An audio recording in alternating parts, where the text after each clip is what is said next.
Salut, je m'appelle Fanny Ruet et vous écoutez Les gens qui doutent. La timidité n'est pas un défaut. Là où c'est un problème, c'est lorsqu'on s'empêche de vivre des choses parce qu'on a peur du regard des autres, on a peur de l'échec. Et c'est terrible parce que finalement, le seul ennemi, c'est soi-même à ce moment-là. Dans ce nouvel épisode des gens qui doutent, je discute avec Céline Tran. Elle est aujourd'hui auteure, comédienne et coach en sexualité et bien-être, mais pendant 13 ans, elle a été l'une des plus grandes stars du X sous le nom de Katsuni. On s'est rencontrés lors du Festival international du film fantastique de Bruxelles, le BIF, et on a discuté de pas mal de choses, de son parcours, de son enfance, de la façon dont elle a réussi à dompter sa timidité, de sa très chouette autobiographie Ne dis pas que tu aimes ça, publiée chez Fayard et sur laquelle j'ai basé la plupart de mes questions, du moment où elle s'est rendue compte qu'elle avait passé tellement de temps à travailler qu'elle avait fini par s'oublier, et de manière générale de son goût pour l'excès, de son besoin d'aller toujours au bout des choses. On a aussi parlé de son chat Gribouille, du fait qu'on est content quand certains personnages des films d'horreur meurent, de Chantal Goya, et finalement j'ai demandé si elle arrivait à regarder du porno sans l'analyser. T'as eu 1000 vies, la phrase est telle quelle dans le bouquin, et puis j'ai dit à quelques amis que je t'interviewais, ils m'ont dit pareil, ils m'ont dit mais elle a eu 1000 vies, et chaque fois cette phrase revient. Aujourd'hui tu fais quoi ? C'est quoi tes journées ? Qui êtes-vous ? À qui vous vous adressez exactement ? On est plusieurs dans ma tête. Oui, aujourd'hui, ce que je fais, moi-même, j'ai mis du temps à faire le tri parce que quand j'ai arrêté le X, je me suis lancée dans plein de choses.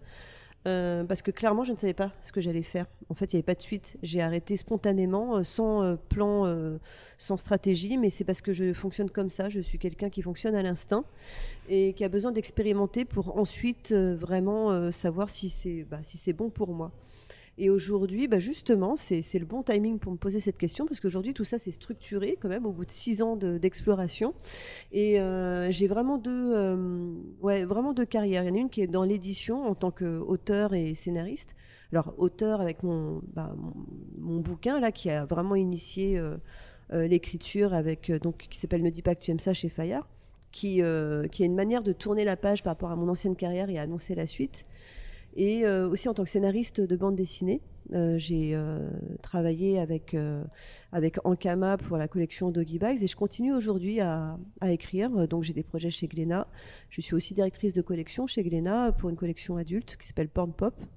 Donc voilà, ça c'est l'édition. Et puis de l'autre côté, il y a toujours le rapport au corps qui pour moi est important, parce que c'est la continuité de ma carrière dans le X, et surtout c'est l'envie de transmettre et de conseiller grâce à cette expérience, parce que les gens spontanément me demandent des conseils. Donc c'est parti de là. Aujourd'hui, je suis coach en sexualité et plus largement en bien-être, parce que ce qui m'intéresse, c'est pas, quand on parle de sexualité, c'est pas juste le cul, c'est le rapport au corps, à l'image, à l'identité, et voilà, coach et auteur, directrice de collection. Ça t'a jamais fait peur de pas savoir où t'allais ? Parce que Si. Ok. Bien sûr que si, j'ai eu plein de périodes de doute, de questionnement, des moments où j'avais l'impression de faire erreur, de régresser aussi.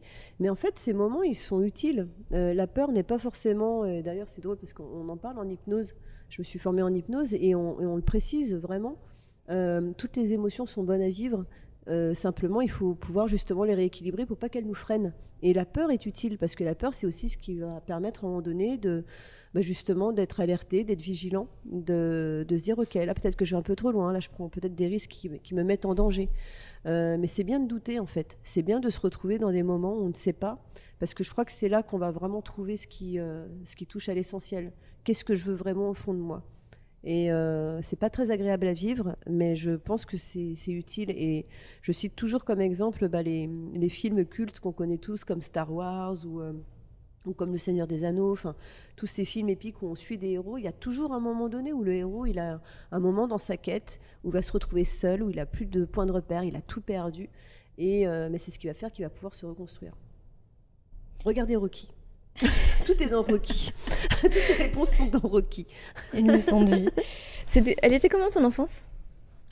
J'ai été gâtée, protégée, parce que j'étais la seule fille de ma famille et la dernière. J'ai une enfance très heureuse. L'adolescence, beaucoup moins, parce que c'est un rapport au corps qui change.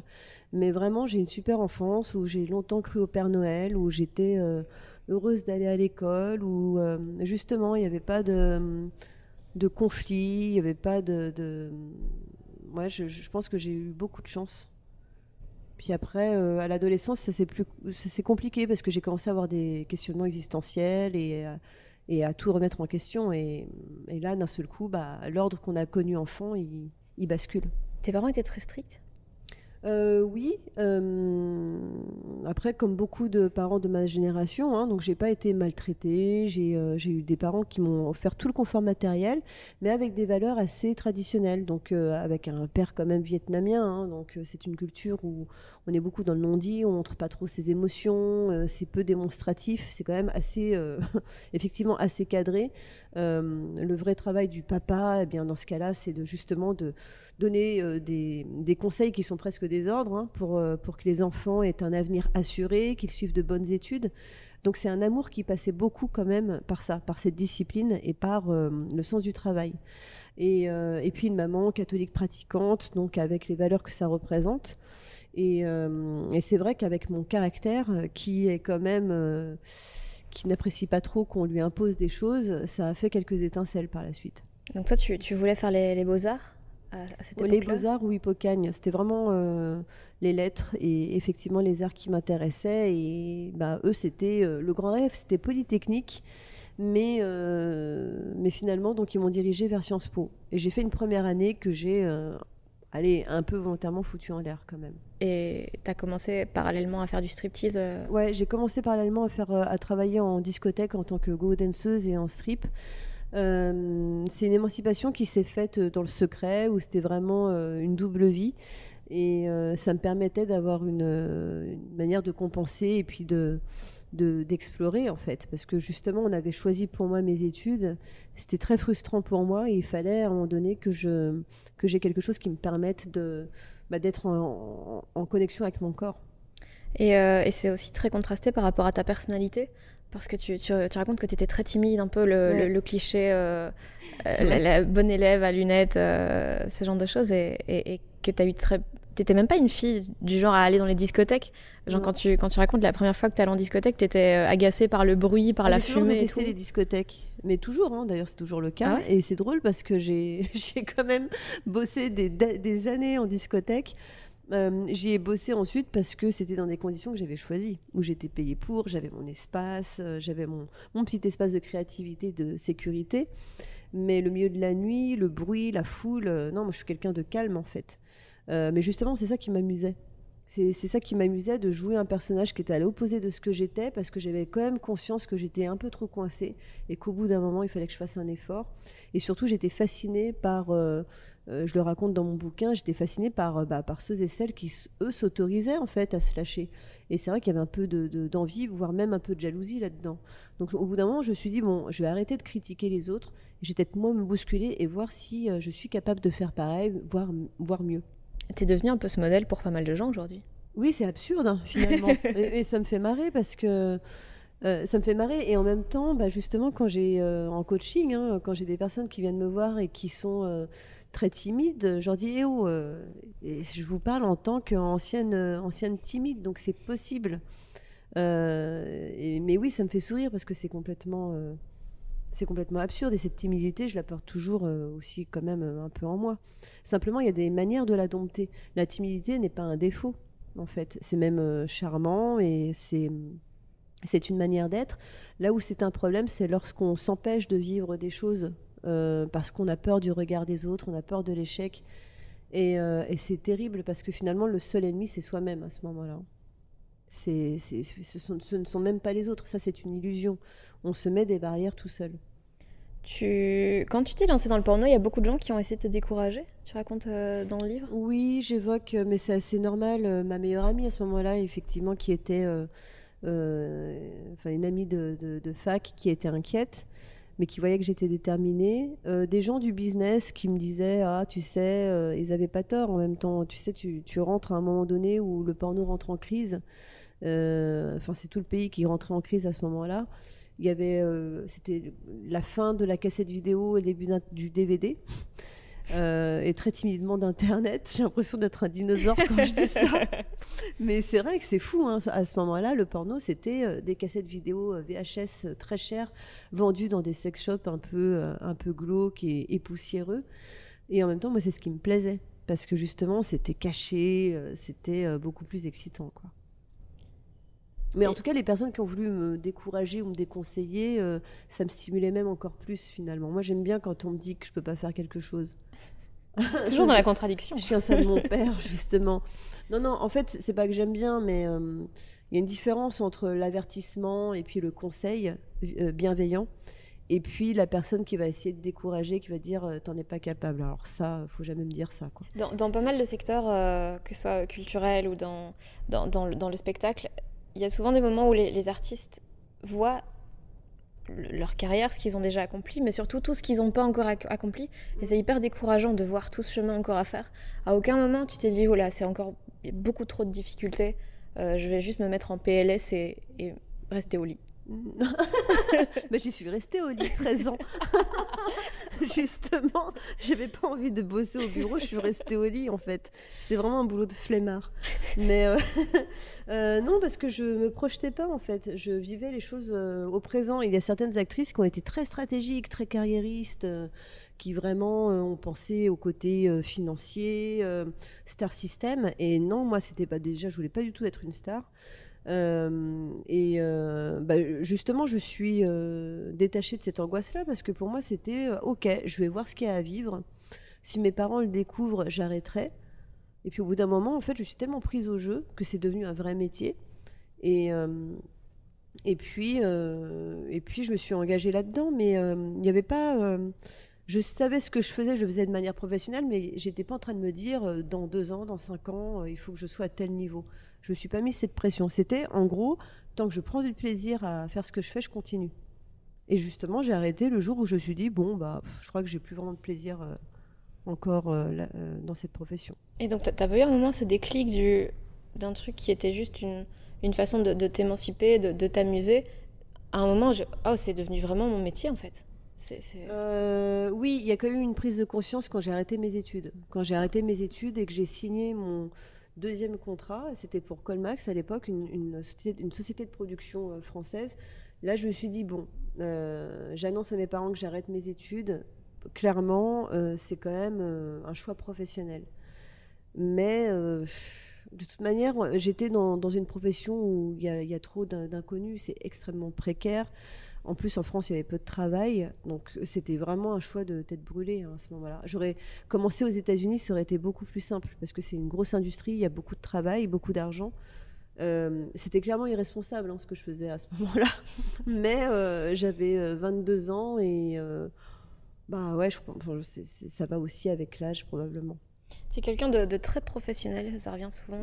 Quand tu es engagé dans quelque chose, tu le fais à fond, ouais. Et tu vas vraiment au bout des choses. À un moment, tu étais tellement obsédée par ton travail que tu t'es un peu que tu as pensé à Katsuni, mais plus à Céline. Ouais. C'est ce que tu expliques dans le bouquin. Comment on se rend compte qu'on a perdu cet équilibre ? On s'en rend compte quand on réalise qu'il n'y a plus personne qui vous appelle par votre prénom. Et là, on se dit, quand on commence à se rendre compte qu'on ne parle plus trop aux anciens amis, qu'on a perdu, qu'on a du mal à communiquer avec eux parce qu'on n'arrive plus à se retrouver sur des sujets communs. Quand la distance est trop forte avec les gens qu'on aime, c'est vrai qu'il faut commencer à se poser des questions. Et j'ai eu quand même des moments dans ma vie où je me suis beaucoup écartée de ma famille, où je me suis retrouvée quand même très isolée. Et où clairement, effectivement, je ne pensais que il y avait que le boulot qui comptait, quoi. Et ça a pu nuire d'ailleurs aussi à des histoires amoureuses. Et en même temps, je sentais que c'était nécessaire. Je sentais à ce moment-là que j'avais besoin de mettre toute mon énergie là-dedans. Et je ne savais pas pourquoi, mais je sentais que j'en avais besoin. Et comment tu as fait pour retrouver cet équilibre ? Ça s'est fait vraiment avec le temps et puis avec quelques bonnes claques dans la figure, au sens figuré. C'est-à-dire que après, je fonctionne pas mal comme ça. J'ai tendance, moi aujourd'hui, parce qu'aujourd'hui il y a quand même plus de maturité, il était temps, mais j'ai souvent fonctionné par saturation. C'est-à-dire que je suis dans l'excès en fait. J'ai besoin d'aller jusqu'au bout de quelque chose jusqu'à ce que vraiment j'en puisse plus. Et là, enfin, je vais me retourner et me dire ah tiens, je vais peut-être me calmer. Et dans le sport, ça a été un peu pareil. Je suis souvent entraînée jusqu'à la blessure. Et là, c'est un peu pareil. Dans mon cheminement, il y a eu des moments de crise, de point de rupture. J'en parle aussi dans le livre, des moments où vraiment je craque. et où je me dis, bon, là, il faut vraiment faut que je me calme, il faut que j'apprenne à dire non. Et ce qui est difficile, et d'ailleurs c'est encore un peu difficile aujourd'hui, c'est que j'ai toujours considéré que lorsque j'aimais faire quelque chose, c'était pas vraiment du travail, même en étant pro, même en étant rémunérée. Le problème, c'est que j'aime tout ce que je fais. Je ne fais que des choses que j'aime. Donc du coup, j'ai toujours l'impression de ne pas bosser. Mais en même temps, tout ça, c'est beaucoup d'énergie. Donc c'est un peu le danger quand on aime ce qu'on fait, c'est que on compte pas. Et en attendant, le corps, lui, il fatigue. Il y a le stress aussi. Donc voilà, j'ai eu des moments, en fait, où vraiment j'arrivais, j'étais épuisée et j'avais besoin à un moment donné de me retirer, de me dire ok, là je vais me poser, je vais peut-être changer ma manière de travailler, faire de nouveaux choix.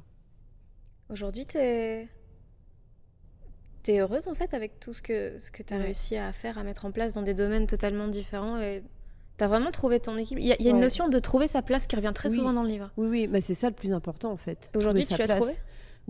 Oui, complètement. Je l'avais quand je faisais du X. Mais en même temps, on me disait que c'était pas ma place. Certaines personnes disaient, mais qu'est-ce que tu fous dans ce boulot? Fais autre chose. Enfin, et ça me vexait en fait. Je disais, je vous emmerde. J'ai réussi. T'es quand même la mieux placée pour savoir où elle est ta place. Et pourtant, une fois, c'est un réalisateur qui m'a dit ça. J'étais très contente de bosser avec lui. On s'entendait super bien. Il faisait des films magnifiques. Et à un moment donné, justement, il me dit, mais qu'est-ce que tu fais dans ce boulot? Et même d'autres, enfin voilà, des personnes de l'équipe technique me disaient mais vas-y, fais du cinéma traditionnel. Et je dis mais non, mais moi j'ai ma place ici dans le porno. Donc je l'ai créée cette place. Mais vraiment, effectivement, je pense ma place aujourd'hui, elle est dans le coaching et dans l'écriture. Parce que là, vraiment, ça a du sens, dans le sens où je peux justement utiliser toute cette expérience pour transmettre et conseiller. Et au contraire, quand tu as arrêté le porno, les gens voulaient te remettre dans cette case en te disant qu'on n'en sortait vraiment jamais. Oui, il y en a encore qui me le disent. Alors bon, il y en a qui le disent de manière très mignonne en disant mais tu sais, dans notre cœur, tu resteras toujours Katsuni. Et ça, c'est plutôt mignon parce qu'ils ont une nostalgie. Et au contraire, moi, je trouve que ça veut dire que j'ai bien réussi. Le fantasme est toujours vivant pour eux, donc tant mieux. Et il y a d'autres, mais je les laisse ronchonner dans leur coin. Et ça me fait doucement marrer parce que je me dis, dis donc, waouh, si votre esprit est un peu limité, quoi. Mais certaines personnes, oui, tu seras jamais capable de faire autre chose. Personne ne s'intéressera à toi sous ton nom Céline Tran. Personne ne voudra bosser avec toi tant que tu es habillée. Et en fait, en fait, ils ont le droit de le penser. Moi, en attendant, je fais ce que j'ai à faire. Vu que tu as énormément bossé pendant 10 ans, ça prenait beaucoup, beaucoup de place dans ta vie. Et quand tu as arrêté, tu as eu un énorme vide à combler. Hein. Ouais. Il a fallu te retrouver, vraiment refaire une identité en fait que tu avais façonnée sur le travail. Ouais. Et ça, tu as compensé en quelque sorte par le sport et par... Ouais, complètement. J'avais beaucoup d'énergie et d'un seul coup, je me suis dit, mais qu'est-ce que je vais faire de toute cette énergie que j'utilisais dans les tournages, qui est aussi qui est une énergie sexuelle quand même. Et du coup, j'ai d'ailleurs vécu une période d'abstinence, ça m'a fait du bien, pour me permettre de me reconnecter à mon corps et de retrouver des sensations, retrouver vraiment... j'avais envie aussi de faire le tri entre les pratiques sexuelles que j'avais aimées parce que le porno me les avait apportées et ce que j'aimais moi vraiment, parce que j'étais dans une telle mécanique, une telle répétition qu'au bout d'un moment je me disais mais merde, en fait c'est quoi ma sexualité, qu'est-ce que j'aime vraiment. Donc il a fallu prendre le temps. Et d'ailleurs ce qui me rassure, c'est que effectivement il y a beaucoup de choses que j'ai fait dans le porno que je continue de faire parce que ça fait partie de moi en fait. Je m'habille beaucoup moins en soubrette par contre. Bon. Mais oui, j'ai utilisé le sport vraiment pour rediriger cette énergie et ça m'a fait énormément de bien de me retrouver au milieu de personnes qui étaient beaucoup plus performantes que moi, plus jeunes, qui m'appelaient par mon prénom. Et en fait, ça a été une super leçon d'humilité parce que... tu reprenais à zéro en fait. Parce qu'il faut reprendre à zéro, on débute. Un peu comme dans le porno aussi, il y a des blessures, il y a aussi une cadence, donc on apprend à se réguler. Et ça m'a fait énormément de bien. Et après, justement, là aussi, j'ai dû trouver un équilibre. Vu que dans le porno, tu étais un personnage, quand tu t'es retrouvée sous ton nom à toi, tu n'avais plus rien derrière lequel te retrancher. Bien.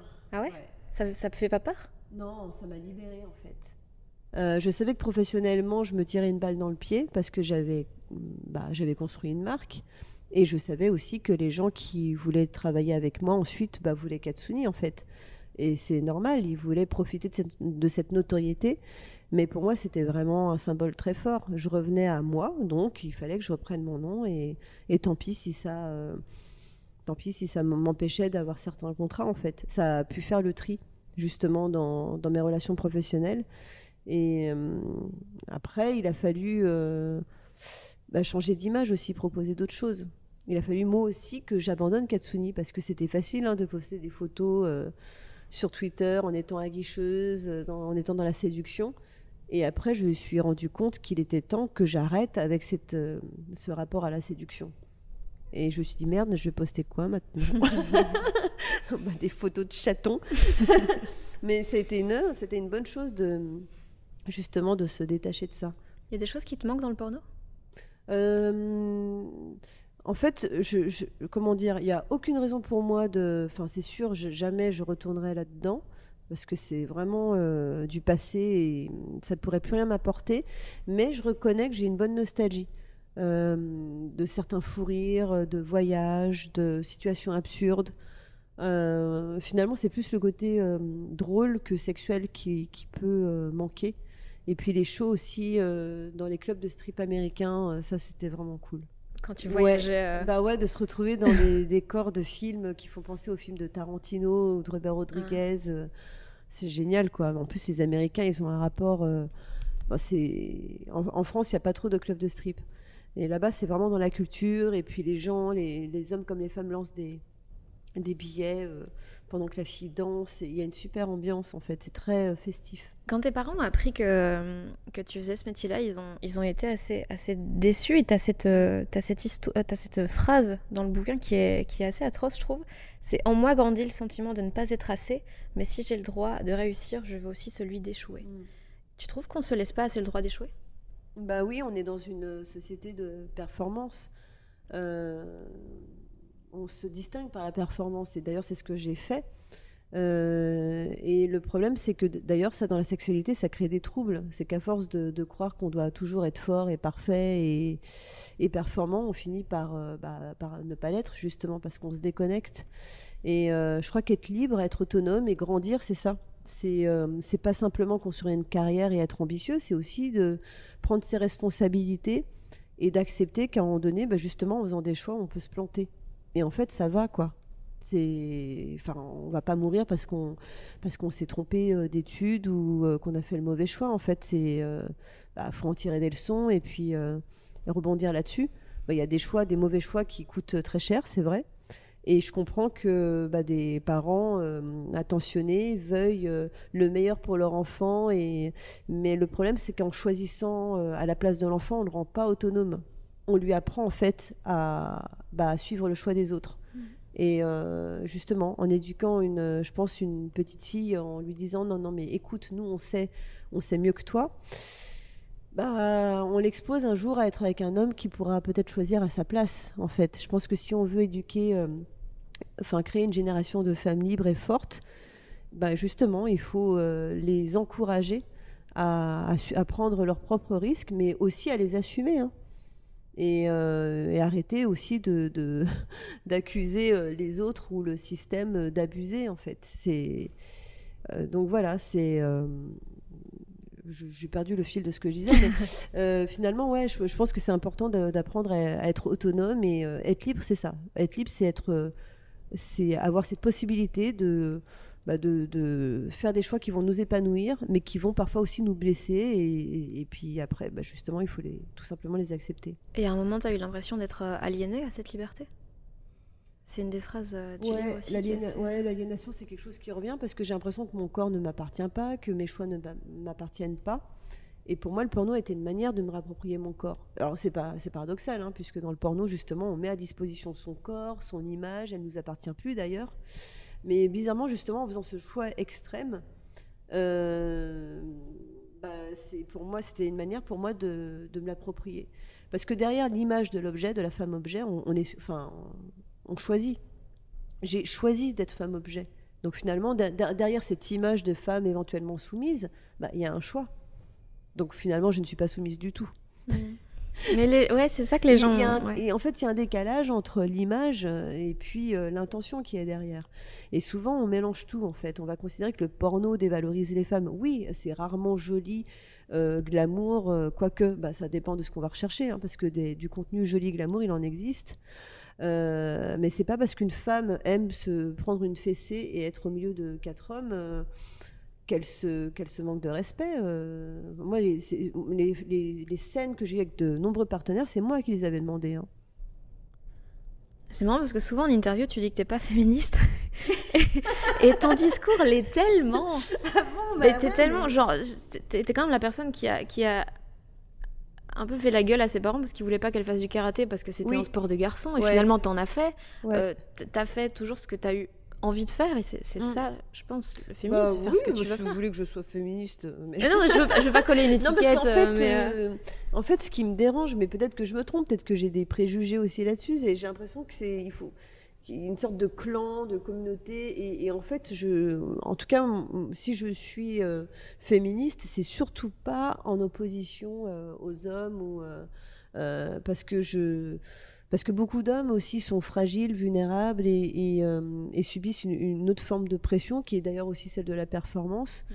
Donc en tout cas, si à un moment donné, je dirais que je suis féministe, c'est une féministe qui aime les hommes. Ouais, bien sûr, mais c'est juste le fait que tout le monde doit être libre de faire ce qu'il veut, quel que soit le genre et quel que soit... T'as fait des dizaines et des dizaines d'interviews. C'est quoi la question que t'aurais aimé qu'on te pose ? Parlez-moi de votre chat.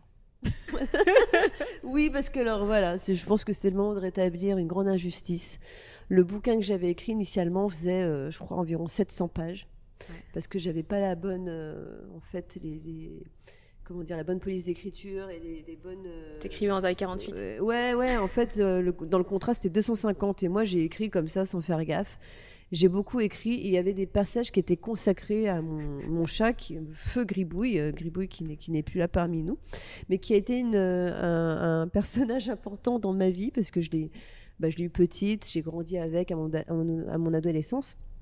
Et vraiment, ça peut paraître con, mais mine de rien, et je pense que c'est le cas pour beaucoup de gens, mon chat, ça a été la première créature à me donner un amour charnel inconditionnel, quoi. C'est vraiment, ça a été les câlins, le sens du toucher est très important. Souvent, on ne l'explore qu'à travers le rapport justement familial avec les parents, surtout quand on est enfant. Et après, ça se passe dans la sexualité, justement. Et mon chat, bien, il a été cette source de bien-être, de réconfort qui pour moi était essentielle en fait, puisque j'avais que ça. J'ai pas eu moi de petits copains à mon adolescence et mes parents sont très pudiques. Donc mon chat a beaucoup compté pour moi. Okay. Je rends hommage aujourd'hui et ça a été terrible de supprimer des passages qui lui étaient consacrés. Je pense que je vais les mettre sur mon blog, je vais me venger en fait. Il y a plein de passages que je vais récupérer, que je vais publier sur mon blog et qui n'ont pas pu être dans le livre. Ok. Tu disais aujourd'hui t'es scénariste en bande dessinée notamment. Ça t'apporte quoi ? Ah, c'est génial parce que là je peux vraiment être beaucoup plus perverse. Je peux laisser... Parce que si c'est sous le couvert de la culture, tout passe en fait. Mais c'est ça qui est génial parce qu'en fait, là dans l'autobiographie, à partir du moment où c'était du réel, et d'ailleurs c'est pour ça que j'ai appelé mon livre « Ne dis pas que tu aimes ça », c'est tout de suite beaucoup plus gênant. C'est « Ah non, tu peux pas dire ça ». Merde, alors c'est mon parcours, c'est ma vie, je peux quand même le dire. Mais quand il s'agit de fiction, c'est plus acceptable parce qu'il y a plus de distance. On peut parler de meurtre, de viol et même de pédophilie ou même d'inceste, de zoophilie, tout ce qu'on veut tant que c'est de la fiction. Je ne compte pas parler de zoophilie et d'inceste, mais en revanche, c'est génial parce qu'en écrivant des scénars, je peux vraiment donner libre cours à mon imagination et me faire plaisir. Donc dans les scénars qui sont en préparation, il y a justement un récit érotique pornographique qui sera pour la collection Porn Pop chez Glénat que je dirige, et puis une autre BD qui n'a rien à voir, qui sera un thriller et drame coréen extrêmement sombre parce que je suis fan de films coréens. Et d'ailleurs, je vais en voir un tout à l'heure au BIF. Oui, parce qu'on est au BIF. On est au BIF. À ne pas confondre avec Bifle, parce qu'à un moment donné, ça peut être un festival aussi. Et non, ce n'est pas le festival de la Bifle, mais c'est le festival du film fantastique de Bruxelles. Et t'adores les films d'horreur parce que ça t'apaise. Oui, alors les gens me regardent bizarrement quand je dis ça. Mais pour moi, un film d'horreur est très similaire à un film porno. Dans le sens où il va générer de l'adrénaline, où clairement on sait très bien ce qui va se passer, et on veut surtout qu'il remplisse cette promesse de nous faire sursauter, de nous faire réagir. Et moi, les films d'horreur, la plupart du temps, me font rire, surtout. Après, ça dépend. Il y a différents films d'horreur quand même. Il y a différents degrés. J'aime pas le torture porn, par exemple. J'aime pas les films qui se complaisent dans les scènes de torture. Mais ouais, ça me libère. Parce qu'en fait, on peut... Il y a un côté très naïf, très... Enfin, je sais pas, quand on voit un personnage un peu... Enfin, la bande de jeunes qui part en forêt, qui sont un peu écervelés, qui rient trop fort, on se dit « Ah ouais, bah... » Vous l'avez cherché. Vous l'avez cherché. Et qu'on voit toujours le personnage de la blonde qui dit « Ah, je vais aller me balader dans les bois ou je vais aller nager, il est minuit. » Enfin, et on se dit « Oui, bon, bah, elle a cherché. » Et en fait, je trouve que c'est assez jouissif de dire « C'est bon, toi, non, mais c'est bon, tu mérites de mourir salement. » Et la série Destination Finale, je trouve qu'elle est vachement bien pour ça. Ouais. Parce qu'en fait, on trouve très vite une excuse en se disant non, mais c'est bon, tu vas chez le dentiste, si tu mérites de mourir, quoi. Tu vas faire des UV, tu mérites de mourir. Et en fait, je trouve que c'est super drôle. Mais d'ailleurs, t'es assez proche, j'ai l'impression, du milieu youtubeur, podcasteur, stand-up à Paris. C'est une petite communauté finalement. Mais tu pourrais faire de la comédie, toi, écrire de la comédie? Ça m'intéresse d'écrire d'écrire des scénars pour le cinéma. J'avais fait une expérience de stand-up aussi à la Nouvelle Scène. Et ça avait été une très bonne expérience où je parlais de mon rapport aux fans, des messages que je recevais. Mais après, c'est difficile de tout faire. Oui, bah, évidemment. Ouais. C'est surtout ça. Donc, je réfléchis peut-être à faire mon propre podcast.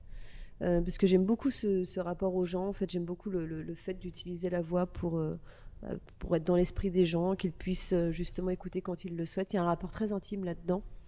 Mais voilà, donc écrire pour le cinéma, pour la télé, oui, pourquoi pas. Mais c'est pas, en tout cas, c'est pas prioritaire par rapport au coaching, par exemple. Dernière question un peu débile, après je te laisse filer question aux débile, projections. réponse débile. Non mais honnêtement c'est une question que je me pose vraiment. En humour, les humoristes sont toujours un très mauvais public parce que quand ils voient un sketch, ils voient les ficelles derrière. Est-ce que tu arrives à regarder du porno sans voir les ficelles derrière? Ouais, non, c'est pas possible. Bah non, parce que voir ses copains et ses copines, déjà, on connaît trop les astuces. Moi j'ai quelques copines, par exemple, ça m'a fait marrer le peu de fois où je les ai vues. Oh là là, mais elles sont très fortes, parce que je sais qu'il y en a qui n'aiment pas le sperme, par exemple. C'est la partie croustillante de l'interview. Et c'est quand même très courant dans les films porno de faire des éjaculations faciales ou buccales, mais toutes les actrices n'aiment pas ça. Donc dans ces cas-là, comment on fait? Parce que quand on est actrice, on s'adapte, c'est notre boulot. Au bout d'un moment, sinon on ne fait pas ce boulot-là, il faut juste changer de métier. Et j'en connais, par exemple, qui avaient un don pour justement faire semblant d'avaler, enfin, voilà, faire la fellation et faire le show, et de recracher ensuite, alors qu'elles n'étaient pas censées recracher, mais de le faire avec élégance, avec le côté vraiment ultra sexy. Et du coup, les spectateurs se font avoir parce qu'ils se disent « Oh, t'as vu comme elle est cochonne, t'as vu comme elle joue avec ça ?» Alors qu'en fait, non, la fille a juste trouvé une manière de s'en débarrasser et de faire croire qu'elle adore ça. C'est aussi ça, être actrice. Et dans ces cas-là, moi, ça me fait marrer parce que je vois forcément...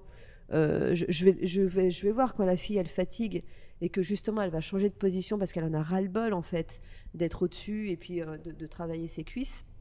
Il y a toujours une astuce, à un moment donné, de transition de position où le mec va se dire « Oh, t'as vu, elle en a pas assez, elle va changer de position. » Non, elle en a juste ras-le-bol, là. Elle a des crampes. Et c'est pareil pour le mec. Il y a des moments où peut-être qu'il va être moins dur, où il va fatiguer. Et voilà, il y a toute une gestuelle, en fait, qui nous permet de continuer à tourner, de ne pas couper la scène, mais qui va nous permettre de récupérer, qui va nous permettre justement si on a un peu mal ou si on en a marre, on va c'est une chorégraphie, en fait. Et ça me fait plus rire qu'autre chose. Et puis je suis très frustrée le peu de fois où je regarde du porno parce que c'est souvent très mal filmé, ça m'énerve.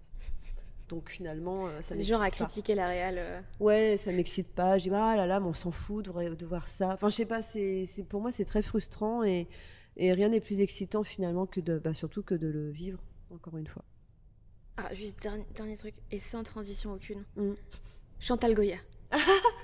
Oui, à Chantal Goya. J'ai vu ta vidéo de la veillée où t'expliques ça. Ma rencontre avec c'est Chantal Goya. tellement beau et touchant comme histoire et tellement improbable. Oui.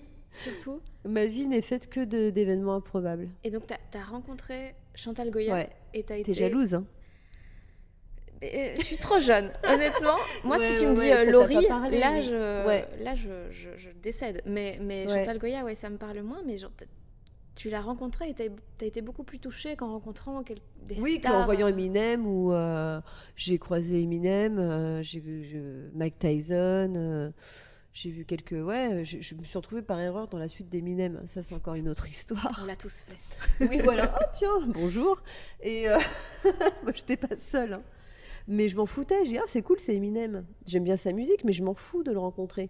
Mais Chantal Goya, c'est surtout, c'est connecté à l'enfance. Et dans ces cas-là, on la regarde, je l'ai regardée avec des yeux d'enfant. Donc vraiment, c'était pour ça que je cite le collège Foufoufou pour ceux qui connaissent. Au moment où j'étais face à elle, j'avais l'impression d'être... vraiment, je mesurais... T'étais la Céline de la rue des Cigognes. Ouais, j'étais vraiment la gamine. Et ça a été une belle rencontre, donc vous pouvez vraiment écouter les récits complets donc sur YouTube. Moi, je mettrai le lien dans la description. Mais c'est pour vraiment montrer que finalement, à ce moment-là, la célébrité, le passé, ça compte pas. Quand on est face à quelqu'un qui a compté pour soi, on redevient gamin et ça, c'est génial. Donc quand il y a des gens qui viennent vers moi, qui balbutient, qui trébuchent, qui sont tout rouges et qui me disent « vous avez bercé mon adolescence » et qui sont émus, ça me fait marrer parce que je trouve ça vraiment... c'est absurde et en même temps ça me touche et surtout je comprends ce qu'ils peuvent éventuellement ressentir. C'est quoi la chose dont tu es la plus fière dans ta vie ?